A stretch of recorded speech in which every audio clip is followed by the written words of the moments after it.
11 उसका 34 से। न्यायों की पत्री अध्याय 11 उसका 34 से। शास्त्र अध्याय 11 त्याचं 34 पासून। न्यायों की पत्री अध्याय 11 उसका 34 से। जब इब्राहिम मिस्पा के घर आया तब बेटी डब बजाती हुई नाचती हुई उससे भेंट करने के लिए निकल गई और उसकी इकलौती वो बेटी थी। उसको छोड़ और कोई न बेटा था न बेटी थी। उसको देखते उसने अपने कपड़े फाड़ कर कहा, हाय मेरी बेटी, तूने जो मेरी कमर तोड़ दी, तूने जो मेरे कष्ट देने वालों में हो गई, क्योंकि मैंने यहोवा के वचन दिया था उसे टाल नहीं सकता। इब्रा घरी परतला तेव्हा त्याची कन्या त्याची एकुलती एक मूल डब वाजवी व आनंदाने नृत्य करीत त्याला सामोरी आली. तिला नादात जोराने व्याकुळ होऊन त्याने आपली वस्त्रे फाडली. तो विमरला, हाय हाय माझ्या कन्ये, तू मला मातीत मिळवली आहेस, कारण मी देवाला नवस केला आहे आणि आता तो मला मागे घेता येत नाही. आपण डोळे बंद करू. हम आंखों को बंद करेंगे. पवित्र पवित्र करुणामय प्रेमी पिता प्रभू येशू ख्रिस्ताच्या गोड आणि सर्व सावंती नावाने तुझ्या अनुग्रहाच्या सिंहासनाच्या समोर येतो. या दुपारच्या वेळेस तुझ्या पवित्र मंदिरात तू आम्हाला अन्नच म्हणून धन्यवाद देते. जसं प्रभू शरीरामध्ये तू आम्हाला अन्न दिलंस तसंच आमचं आत्म्याचंही भोजन तू आम्हाला देतोच प्रभू. जसं पहिल्या सेक्शनमध्ये प्रभू तू आम्हाला करार केला आमच्याबरोबर की आज तू आम्हाला सोडवलेस, कारण तू आमचा पिता आहेस आणि आम्ही तुझ्या मुली आहोत. पण आता दुसऱ्या सेक्शनला तू आम्हाला शिकवत आहे की आम्ही तुझी कमर मोडू नये प्रभू. आम्ही तशा मुली होऊ नये की आम्ही आमच्या पित्याला कष्ट देणाऱ्या. प्लीज आम्हाला हे वचन समजण्यासाठी मदत कर. ही माझी विनंती, माझी प्रार्थना आहे दया कर. सर्व गोष्टी प्रभू तुझ्या हातात, प्रभू येशूच्या नावाने आमेन. Praise Lord. हालेलुया.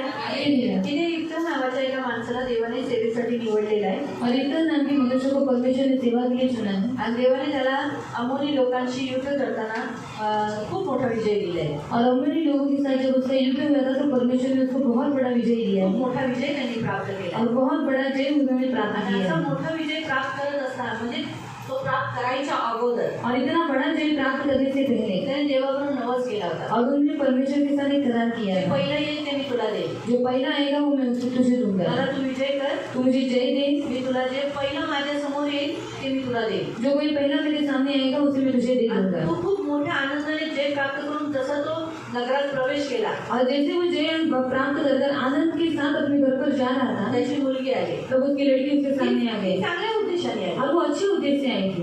तिला आनंद झाला, तिचे वडील जिंकले, विजय प्राप्त केला. और उसको बहुत आनंद मिला था क्योंकि उसके पिताजी जय प्राप्त कर चुके थे. परंतु झालं काय, और हुआ क्या, तिला हे सर्व माहीत नव्हतं. और उसको ये सब बातें मालूम नहीं आपण थी. इथे वाचलं की इब्राला दुसरा मुलगा आणि मुलगी नव्हती. और यहाँ पर हम देखते हैं कि इब्राहिम को कोई भी लड़का और दूसरी लड़की नहीं थी.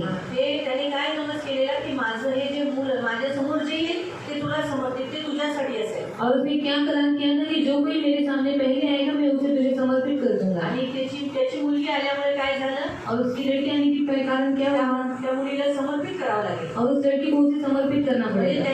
प्रत्येक आई वडिलांची इच्छा काय असते, हर एक माता पिता की इच्छा क्या होती की है आपल्या मुलीचं लग्न व्हावं, कि हमारी लड़की की शादी हो, आपल्या मुलाचं लग्न व्हावं. हमारी लड़की की शादी हो. बरोबर आहे.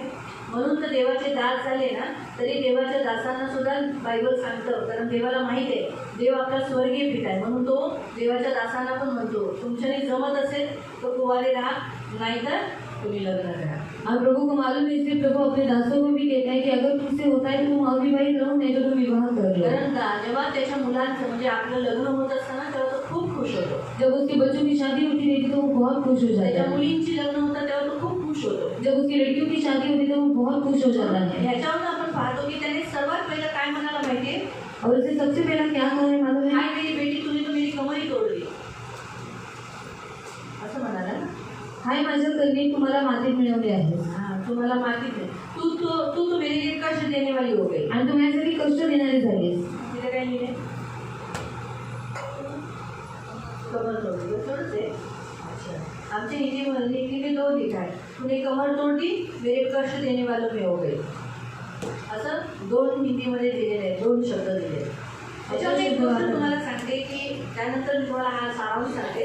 त्या मुलीने सांगितलं मी लग्न करणार नाही, तू शब्द दिलाय त्या शब्दानुसार देवा पप्पा तुमच्या शब्दानुसारच होणार. और उस लड़की ने कहा कि मैं भी शादी नहीं करूंगी, जैसे तुझे परमेश्वर को कहा है उसी के अनुसार मैं भी करूंगी. तिने थोडा विलाप केला आपल्या कुवारीपणासाठी.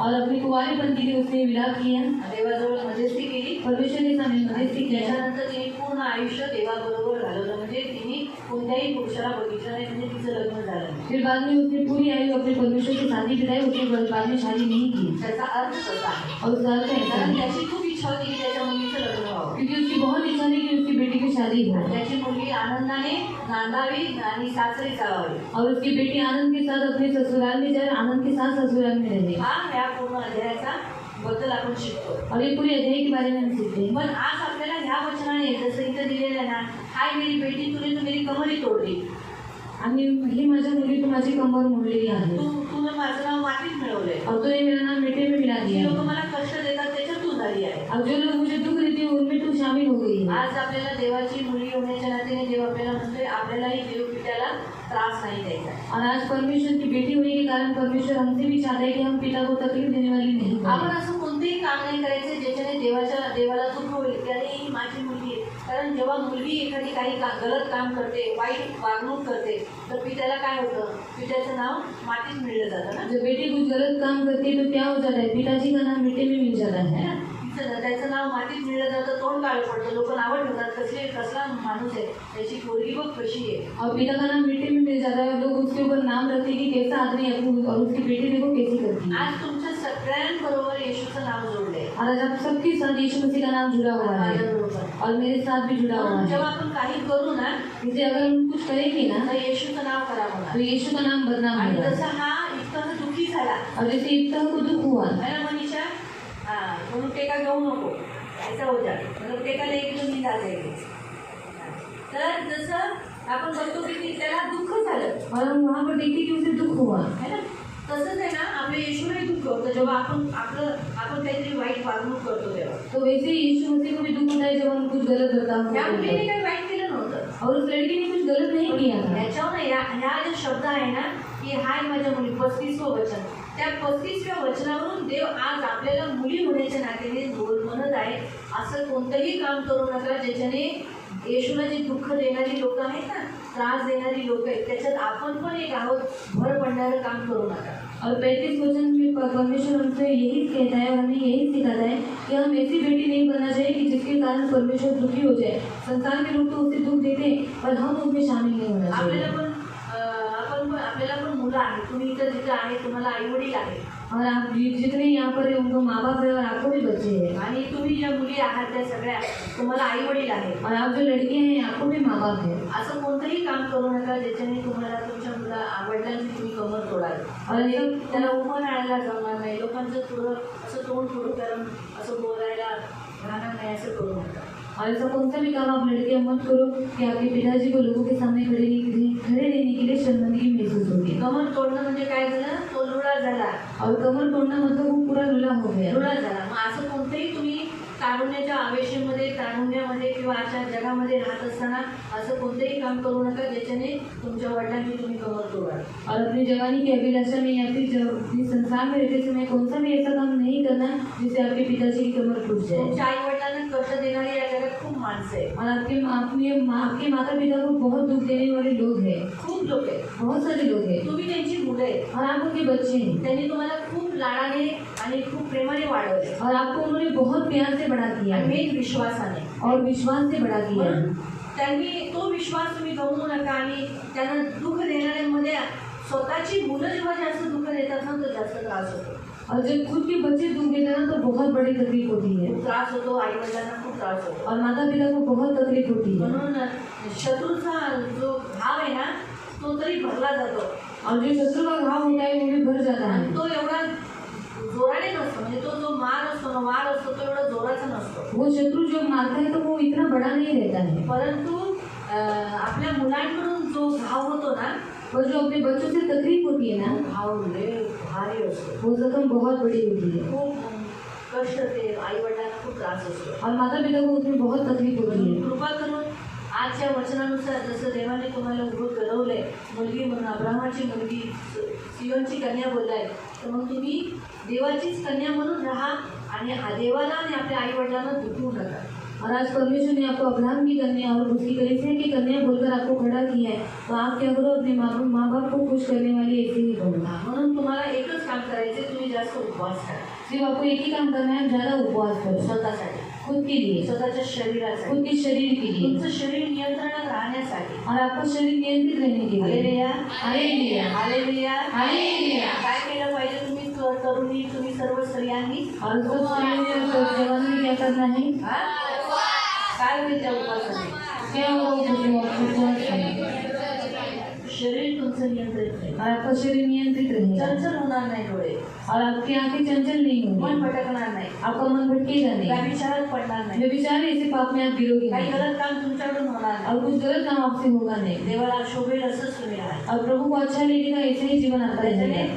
काय होईल? नाव तुमच्या वडिलांचं, स्वर्गीय पित्याचं पण नाव काढण्यात येईल. और उससे क्या होगा? आपके पिताजी का और जो अपना आपका जो स्वर्गीय पिता है उसका भी नाम निकाला जर जाएगा। तुमच्याकडून एखादी चूक झाली, समजा हर्षूकडून एखादी चूक झाली, और हर्षद से अगर कुछ गलती हो गई तर काय होईल माहिती? प्रॉब्लेम, तो प्रॉब्लम क्या होगा मालूम है? येशूचं पण नाव खराब करण्यात येईल आणि चर्चचंही नाव खराब होईल. यीशु का भी नाम खराब होगा और चर्च का नाम भी खराब भले होगा। चर्चमध्ये जात होती ना, मी तर बिघडली नाही पाहिजे, और ये तो चर्च में जा रहे थे तो ये बिगड़नी नहीं चाहिए, याच्याकडून असं पाप नाही व्हायला और पाहिजे, इससे ऐसा पाप नहीं होना चाहिए कोणत्या था। मुलाच्या मागे गेली नाही पाहिजे, और वो उस लड़की के पीछे नहीं जाना चाहिए था, चांगल्या ठिकाणी येते जाते नाही, और तो अच्छी जगह भी जा रही थी ना, तर चांगलं शिक्षण देत होते ना. और यहाँ पर तुझे सब कुछ अच्छा सिखा रहे थे ना। लोक सगळे बोलत होते ना, आमचा देव तर जिवंत आहे, आमचा देव तर जिवंत आहे.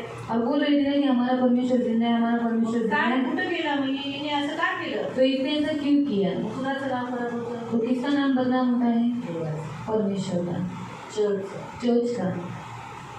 म्हणून आज देवाचं वचन तुम्हा सर्व तरुणींना, मॅरिड लोकांना, आपल्या सर्वांना जे इथं मंदिरात आहे त्या सगळ्यांना काय सांगत आहे की आपण कष्ट देणाऱ्यांना, आज बघा कष्ट देणाऱ्यांमध्ये असू नये. और आज परमेश्वर सारी स्त्रियों से कहता है, सारी उनकी लड़कियों से परमेश्वर कहता है कि हम परमेश्वर को कष्ट देने वाले नहीं आज बने। येशूला किती जण नावं ठेवतात, और आज बहुत से लोग यीशु के ऊपर नाम रखते हैं, मंडळीला छळतात आहे, कलीसिया को चलते हैं, तोडफोड करतात आहे, तोड़फोड़ करते हैं, ख्रिश्चन लोकांना मारण्यात येते, मसीहों को मारा जाता है है। ना. त्याच्यात तुमची पण एक भर पडते जेव्हा तुम्ही लोक एखाद्या अविश्वासीच्या मागे जाता किंवा तुम्ही विचारात पडता किंवा एकदम खोटं काहीतरी मोबाईलच्या द्वारे काहीतरी चॅटिंग किंवा गलत मार्गावर जाता किंवा असं काहीतरी घाणेरडं काम करता, तर मग तुम्ही पण त्या लोकांपेक्षा वाईट झालात. कारण तुम्ही जर येशूची माणसं आहे और उसमें आया कि त्यांना तर येशू माहीतच नाही, उन्हें तो यीशु मालूम ही नहीं, म्हणून त्यांना बुद्धी आहे म्हणून ते छळतात. और उनको बुद्धि नहीं इसलिए वो लोग उनको चल रहे त्यांना हैं। असं वाटतं की धर्म परिवर्तन होतंय म्हणून ते लोक आपल्या धर्माला वाचवण्यासाठी ते लोक विरोध करतात. और वो लोग अपने धर्म को बचाने के लिए मसीह का विरोध कर रहे ते हैं। येशूला ओळखत नाही, वो यीशु को नहीं जानते, पण तुम्ही तो ओळखता ना, और आप तो जानते हैं ना। है ना. मग तुमच्याकडून झाल्यावर म्हणजे तो घेरा घाव आहे. और आपसे परमेश्वर को तकलीफ मिलती है तो वो बहुत बड़ा घाव है। मनीषा आग खुला हो. जय येशू. जास्त जेवली का?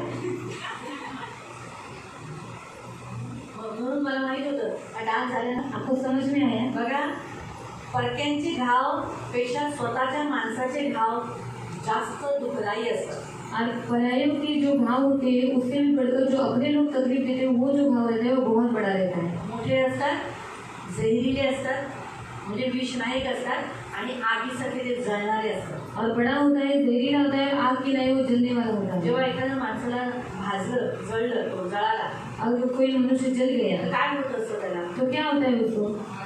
त्याला अशी आग होत राहते, ठस ठस म्हणून ते कसं तरी होत असतं. तसंच आहे ना, जेव्हा तुमच्याकडून काही होतं ना त्यावेळेला तसंच तुमच्या आईवडिलांना पण तसंच अनुभव होत असतो. और जैसे देवाला और जैसे जले हुए व्यक्ति को आग लगने के बाद उसे क्या होता है, वो लू लगती रहती है, वैसे ही है कि जब आप कुछ गलत काम करते तो अपने आपके माता पिता को भी वैसे ही तकलीफ होती है।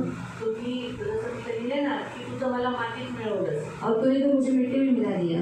जिवंतपणात येशू जिवंत आहे ना, और यीशु मसीह जिंदा है ना, मग त्याला जिवंतपणात मातीत मिळवू नका. तो वो जिंदा है तो उसे मिट्टी में मत गाड़ना। तो जिवंत आहे, वो जिंदा है, त्याला जिवंत ठेवा, उसे जिंदा ही रखो त्याला गाडू नका. और उसे आप गाड़ो मत। दुसरं तुमचे वडील जिवंत आहे ना, और आपके पिताजी जिंदा है ना, आहे, हैं, आई वडील जिवंत आहे ना, माँ बाप जिंदा है ना, त्याला गाडू नका. तो उन्हें गाड़ो मत। म्हणजे त्यांना मातीत टाकू नका. असं काही काम करू नका की ज्याने ते लवकर मरतील. और ऐसा काम मत करो कि जिससे वो जल्दी मर जाएंगे। हेच आजचं पूर्ण वचनाचं, हे जे वचनाचं पूर्ण सारांश तुम्हाला देव सांगणार. और इस वचन का पूरा सारांश परमेश्वर आपको यही बताता है। पवित्र जगायचं आप पवित्र जियो। गरजेचं आहे. स्त्रीच्या याच्यावर कलंक लागला ना, तो खूप भारी पडतं, खूप नाव खराब होतं. और स्त्री के ऊपर अगर कोई कलंक लग गया ना तो बहुत बदनाम खास होती करून है। तुम्ही तर येशूच्या कन्या आहे. और खास करके आप तो यीशु की कन्या हैं। बापरे, मग तर विचारायलाच नको. लोकांना नाव ठेवायला लोक तुटू करायला उभे असतात. फिर लोग नाम रखने के लिए और टूटू करने के लिए खड़े रहते हैं। म्हणून तुमचं तारुण्य तुमच्या नियंत्रणात राहण्यासाठी, तुमचं शरीर तुमच्या नियंत्रणात राहण्यासाठी तुम्ही आज देवाचं वचन सांगतं उपवास आणि प्रार्थना स्वतःसाठी करा. और आपका शरीर नियंत्रित रहने के लिए आज परमेश्वर आपको यही बता दें कि आप उपवास और प्रार्थना खुद के लिए करें। आठवड्यामधून एक दिवस ठेवा स्वतःसाठी. और हफ्ते में एक दिन अपने आप के लिए रखो। सोमवार ठेवा, सोमवार रखो, मंगळवार ठेवा, मंगलवार रखो, बुधवार ठेवा. बुधवार रखो, हर वार तोच ठेवायचा. और हर बार वही जर रखो। बुधवार ठेवला तर हर बुधवारी स्वतःसाठी अगर बुधवार रखो तो हर बुधवार को खुद के लिए उपवास और प्रार्थना। बघा खूप फरक पडेल. देखो बहुत फर्क होगा। Hallelujah, hallelujah, hallelujah, hallelujah. पवित्र जगा इसे पवित्र जियो ही देवाची इच्छा आहे. और ये परमेश्वर की इच्छा है, तुमचा देव पवित्र आहे. क्योंकि आपका परमेश्वर पवित्र है। जिवंत येशूला मातीत नेऊ नका. और जिंदा यीशु को मिट्टी में मत गाड़ो। किती दुःखाची गोष्ट आहे ना, ज्यांना जिवंत गाडलं जातं और जिनको जिंदा दफनाया जाता है उनको कितना दुख ना। है ना. मला अजून ती गोष्ट आठवते. आठवते गोष्ट म्हणजे ती सत्य झालेली आहे. और वो सच घटना अभी भी मुझे याद साऊथ है। कोरियामध्ये जेव्हा एका पूर्ण कुटुंबाला येशूसाठी जिवंत गाडलं, और साउथ कोरिया में जब यीशु के लिए उसके पूरे कुटुंब को जमीन में दफनाया गया, मुलं गाडली गेली, पहले बच्चे दफनाए वाणी गए, गाडली गेली, फिर बाद में उसकी स्त्री दफनाई गई, नंतर तो गाडला गेला. बाद में उसको स्वयं दफनाया माती गया उडत होती. और वो मिट्टी उड़ रही थी। कारण नॅचरली जे तडफडतं ना, आता समजा उदाहरण, आता श्वास बंद केला झालाय, येते तर हातपाय असं तर होऊन जाईल ना. और श्वास बंद होने के बाद हमारे हाथ पे ढीले लगेंगे ना, तो बघत होईल. और लोग देख रहे थे। जिवंत गाडणं म्हणजे आपण पण देवाला जिवंत गाडतो. हम भी परमेश्वर को जिंदा दफन करते जेव्हा हैं आपण एखादं वाईट काम करतो, जब हम कुछ बुरा काम करते हैं। एखादं वाईट काम येशूला जिवंत गाडतं, तसंच तुमचं एखादं काम तुमच्या पालकांना जिवंत गाडतं. और एक बुरा काम यीशु मसीह को जिंदा दफना देता है, वैसे ही आपका बुरा काम क्या करता है, अपने आपके माता पिता को जिंदा दफना म्हणून देता है। कोणतंही वाईट काम करू नका. ऐसे कौन सा भी बुरा काम मत करो। लक्षात ठेवा, जे विवाह तयार झाले, देव तुम्हाला तुमचे आई वडील चांगलं देईल.